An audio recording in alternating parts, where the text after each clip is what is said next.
The second of tonight's cult movies now on BBC2. Mark Cousins introduces Club to Death, set within the violent Caribbean sex and drug culture. One of the American film magazines has got a section called Guilty Pleasures, the films that aren't very good, but yet you still fall in love with them. Coming up as one of my guilty pleasures, Club to Death.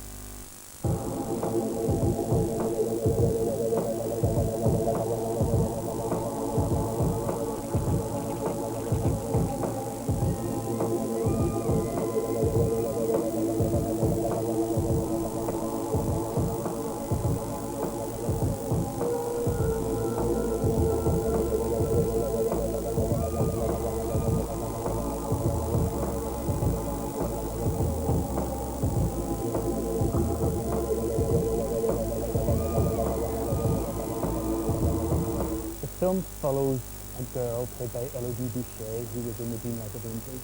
She gets involved in a rape scene. She meets a guy called Emir and she becomes attracted to him and attached to him.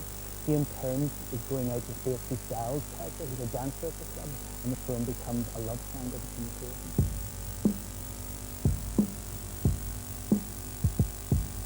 In the 1980s, a new type of French filmmaking emerged. It was called the cinéma du look, and it was as if the French film world and the French fashion world merged together to create a very image-conscious filmmaking. Examples were Diva and Betty Blue, starring Beatrice Daw. The film we're about to see tonight, Club to Death, is later than this, but it still is very much influenced by that style. The characters are very glamorous, with the very beautiful, sparkling eyes, beautiful bodies. They speak in a very poetic French type way about love and passion, for example. And yet, they are of the generation no future, as it's called. They're going nowhere. And this combination seems troubling at first. If they really have no hope in their lives, how come they're so perfect? What it makes you think, I think, is that somebody called cinema the coward's art form. It's a way of escaping from the real truths about the world, the kind of Ken Loach type cinema, which gives it as it really is. If you make a film like this, which is Ken Loach glamorized, Ken Loach made over to be fashionable and beautiful and hypnotic and seductive, then you get something very interesting.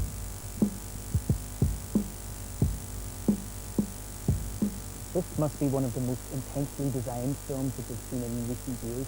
Everything seems to be chosen for the colour and also the texture of the materials and everything like that. A highly designed film very influenced by interior design and glossy magazines. One of the key elements of design when you're making a low-budget film, as this was, is the choice of location, because you don't have much money to build sets. Now, this film was part funded from Portugal, and so it was shot there, but it's set in the south of France, and the locations have been chosen for their empty, dusty look in the exteriors, and a kind of warehouse feel in the interiors.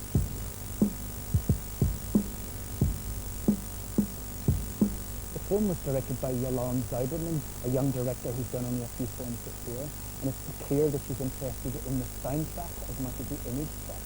She uses bands like the Chemical Brothers and Master Attack and Daft Punk in a very fashionable, a very trance-like way. For example, there's a scene at the end of the picture where the two guys are slugging it out in a fight, and what she does is she doesn't use many of the realistic sounds of the actual fight in the way that Martin Scorsese did in Raging Bull.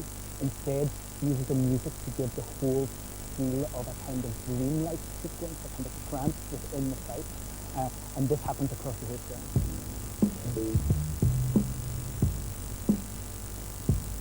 The themes of the film are very French. It's well known that French literature in the 50s and 60s was into existentialism, questions about what do people do if there is no God, how do you exist in an empty, godless universe. And this is the kind of feeling that there is in this picture. None of these people know where they're going.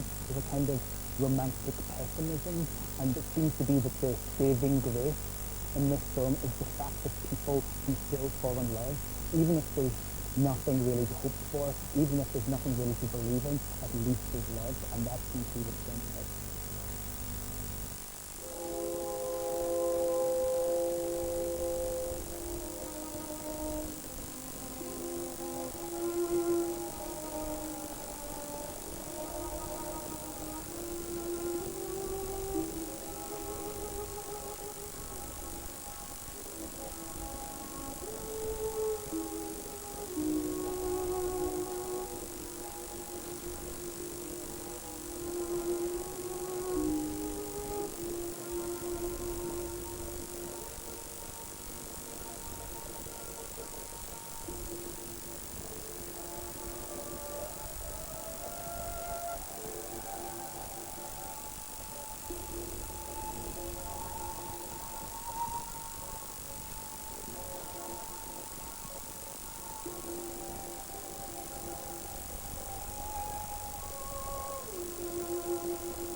avec Denis, Paul, avec Pierre, Arthur, Jérôme, Guillaume, Simon, Jean,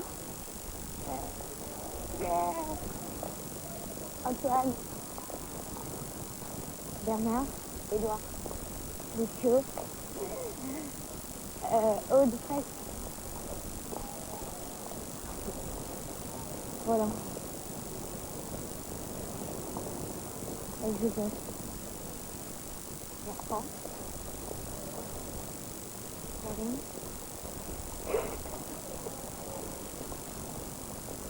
Je comprends pas, avec tous ces mecs qui se regardent. Ouais, c'est dit ça comme ça.